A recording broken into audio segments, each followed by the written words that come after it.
Hey there, I hope you're having a nice day. While yes, I did promise to make either a reckless video or review another bad Asym take, I didn't have any motivation to do either, so instead I wanted to talk about balancing again.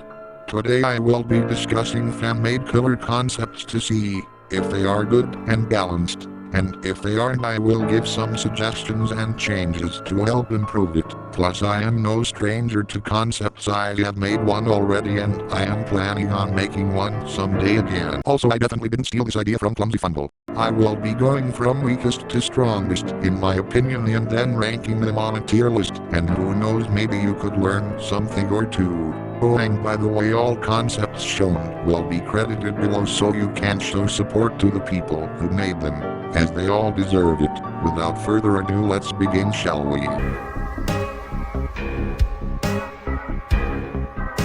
Hey, this is our little secret, alright?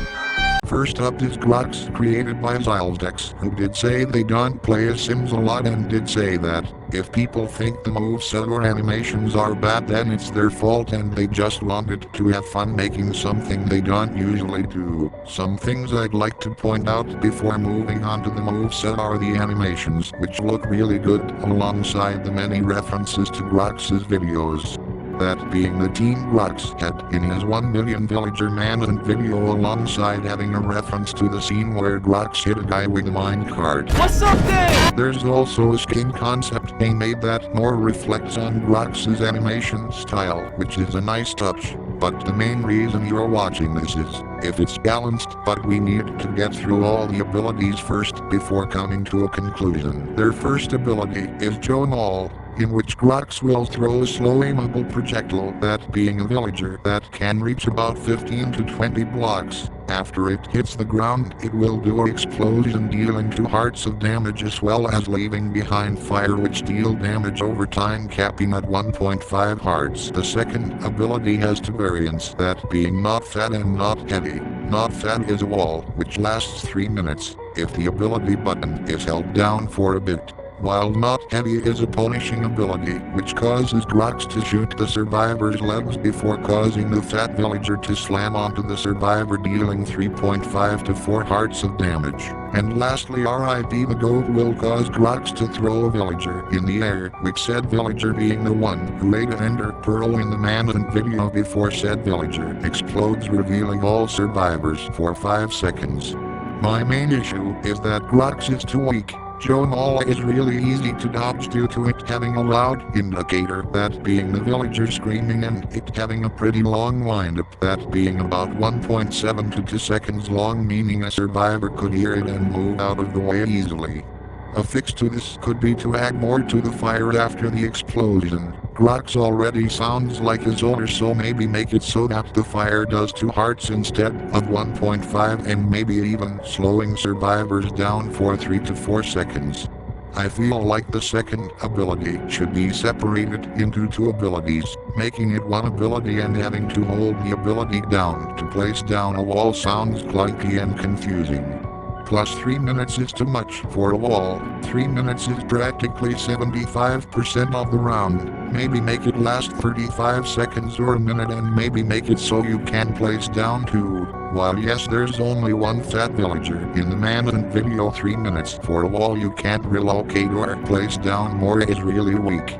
But if you wanna keep it at 3 minutes, I suggest making the villager slightly bigger, as it seems to be about 8 to 9 studs wide. Maybe make it 15 studs instead, and add an ability to relocate it to wherever you are standing by pressing the ability again with a 10-second cooldown. Not Heavy and Rip the Goat are pretty simple and I have no issues with, as they are kinda basic, but the issue I have is the lack of stats. We don't know how strong his M1 damage is and how fast his run speed is, but that's just a minor nitpick for me. Also, I feel like the M1 should be different. Grox has a gun, so instead of him shooting at the survivor's legs, maybe it could be a ranged attack similar to Kilroyd from Die of Death, with him having 6 to 5 shots with each bullet dealing 0.5 hearts of damage, and having to reload for a second when all shots are fired. Overall Grox gets C tier. I don't see him being viable if this concept was added to Blockdown, unless they receive heavy stat tweaks or reworks.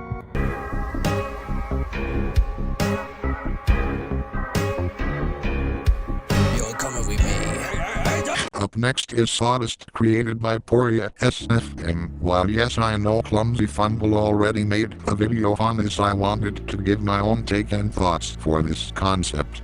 One thing I'd like to point out is the effort is amazing, with there being a gameplay concept alongside there being a map which I would personally want to play on. Please go support Reviews, as this is genuinely amazing. Also, small nitpick I noticed is that in the killer UI it says he has level 19 on Sawdust, but both in the intro and shot he has a lower level, so I thought I'd point that out. Now onto his moveset. His stats are 75 stamina but can gain more to 150 stamina, 25 run speed, and 35 damage, and is focused on dealing damage in bursts and can also zone survivors.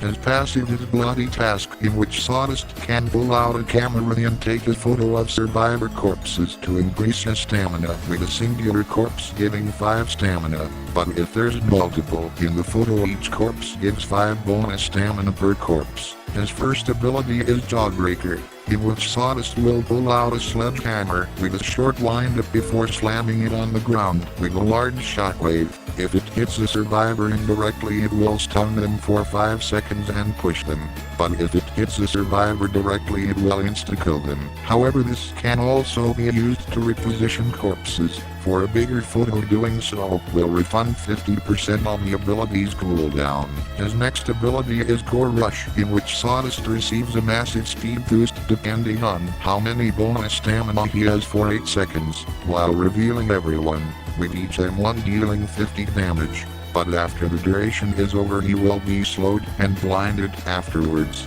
His last ability is Shock Lock, in which Sawdust will place down a bear trap which, if a survivor steps on it, deals 20 damage and applies bleeding forever until that survivor reaches 30 HP, or if they heal but he can only have one, but getting a kill will add another. In my opinion, Sawdust is too overpowered. 25 run speed for a killer who can stack his stamina easily makes it so he wins every chase. If he has 100 or more stamina, maybe make it so that his run speed is 21 or 22. The camera is actually really good in my opinion, but it would be more balanced if Sawdust's run speed was lower.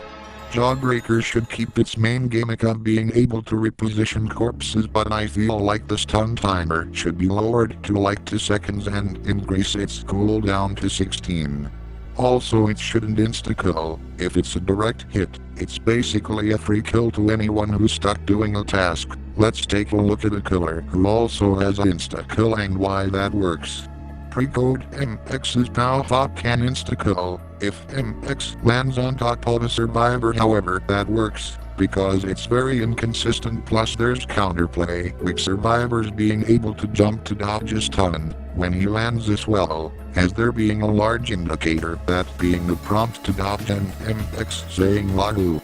Jawbreaker has a short windup and most have a large indicator, so instead a direct hit should either do 65 or 50 damage. Core Rush is insanely broken. Make it so that instead of infinite stamina it has increased stamina drain, and make it so that it only boosts his speed to 25, but every corpse he took a picture of it adds 0.5 more to the speed but increases stamina drain by 5%.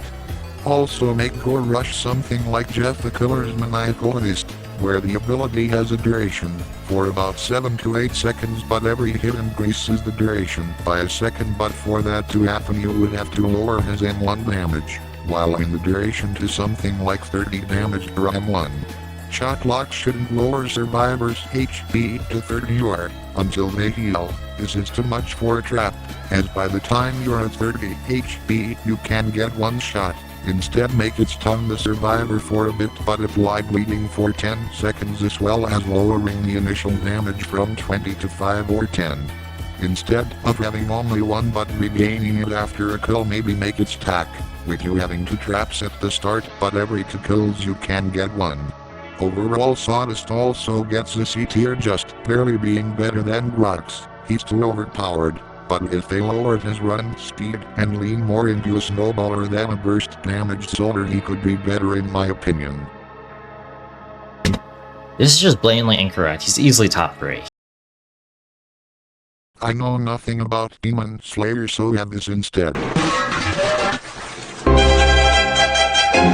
Lastly is Guero, created by Joders. One thing I'd like to mention is that this is the only concept on this list that is playable. Kind of. Basically, it's an event Joders sometimes opens, so that people can play it. But since he's focused on other projects like Blockdown, I am pretty sure it won't open ever again. Is that the Pillar Chase Jeff the Killer model? So instead, I'll be using the video, as I am unable to play it, unless Joders decides to open it up.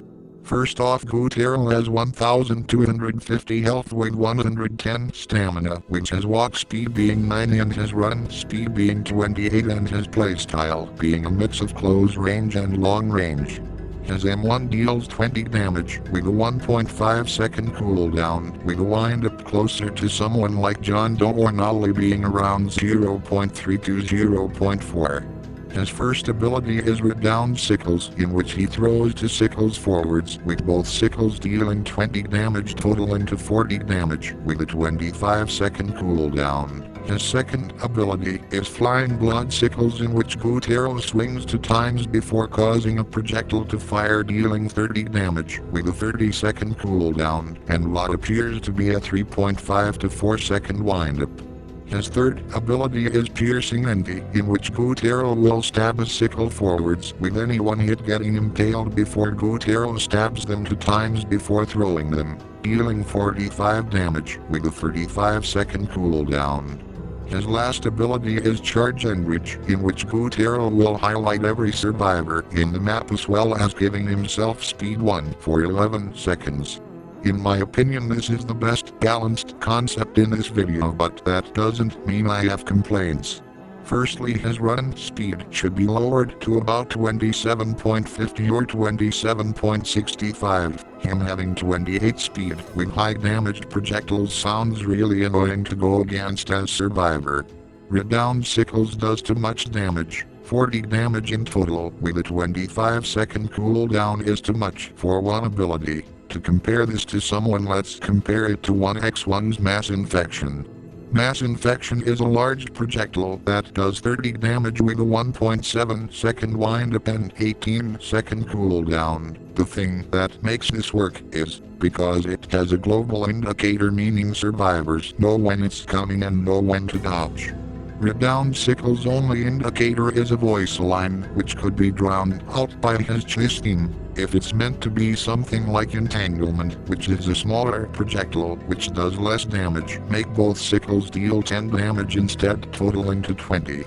Or another idea is making him fire his sickles one at a time, sorta like Cool Kid from Doom by Fate.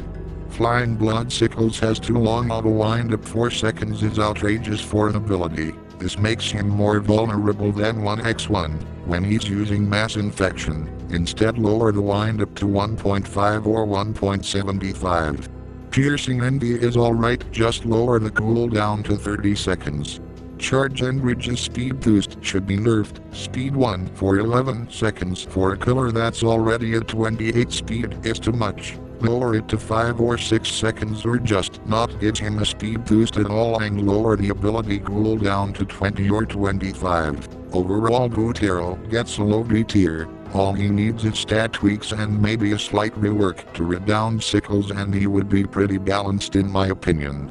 Also, reopen Guero Playground so I can play it for myself.